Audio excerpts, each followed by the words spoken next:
Oh, very possible, this. Very possible.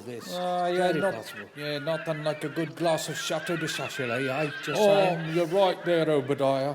Who'd have thought 30 years ago we'd be all sitting here drinking Chateau de Sachet, won't they? Oh, yeah, in them days we were glad to have the price of a cup of tea. Cup of cold tea, without milk or sugar. Or tea, in a filthy cracked cup and all. We used to have our cup. We used to have to drink out of a rolled-up newspaper. The best we could manage was to suck on a piece of damp cloth. Oh, but you know, we were happy in those days, though we were poor. Aye, because we were poor. My old dad used to say to me, money doesn't buy you happiness, son. Yeah, he was right. I was happier then and I had nothing. We used to live in this tiny old house with great big holes in the roof. House! You were lucky to have a house. We used to live in one room, all 126 of us, no furniture, half the floor was missing. We were all huddled together in one corner for fear of falling.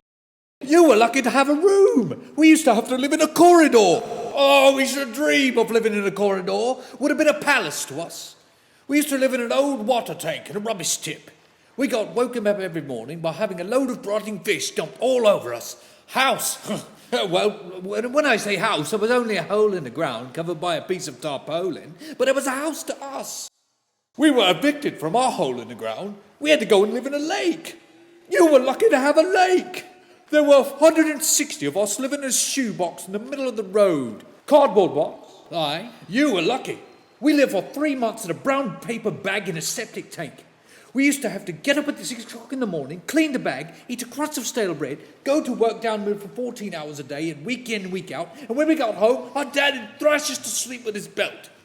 Luxury. We used to have to get out of the lake at 3 o'clock in the morning, clean the lake, eat a handful of hot gravel, go to work at the mill every day for £2 a month, come home, and our dad would beat us around the head and neck with a broken bottle if we were lucky. Well, you know, we had it tough.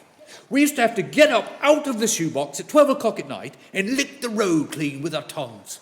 We had half a handful of freezing cold gravel, worked 24 hours a day at the mill for 4p every 6 years, and when we got home, our dad would slice us in two with a bread knife. Right. I had to get up in the morning at 10 o'clock at night, half an hour before I went to bed, drink a cup of sulfuric acid, work 29 hours a day down mill, and pay mill owner for permission to come to work. And when we got home, our dad and our mother would kill us and dance about on a grave singing hallelujah. And you try and tell the young people of today that, and they won't believe you. You're right there, yeah, that's right.